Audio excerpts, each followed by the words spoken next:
Patuloy pa rin po ang masamang panahon na dala naman Shoreline at Bagyong Tino, dahilan kung bakit maraming lokal na pamahalaan sa Calabarzon ang nag-anunsyo ng suspension ng face-to-face classes ngayong araw po ng Martes. Sa lalawigan po ng Cavite, suspendido ang klase sa lahat ng antas sa mga pampubliko at pribadong paaralan.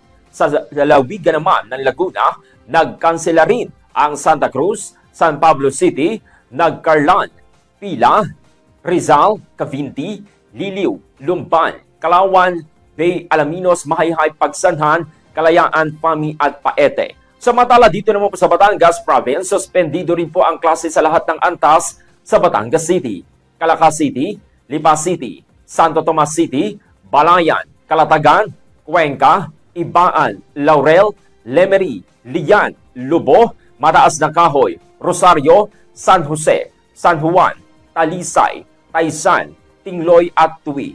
Sa Nasugbu mula preschool hanggang senior high school, ang apektado naman ng suspension ng klase. Kasabay po ng mga kanselasyon ng klase, dumarami rin po ang mga port management officers na nakapagtala ng mga biyahe na kanselado dahil pa rin po yan sa masungit na panahon.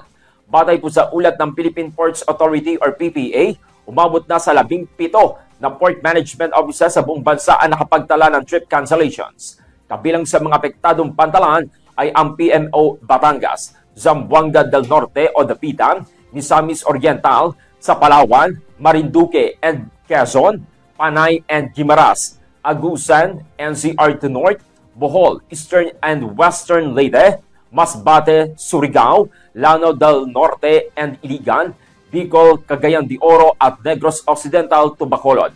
Ang mga kanselasyon po ay bunsod pa rin po yan ng no-sale policy na ipinatupad naman ng Philippine Coast Guard or PCG kasabay po ng mga abisong inilabas ng iba't ibang shipping companies.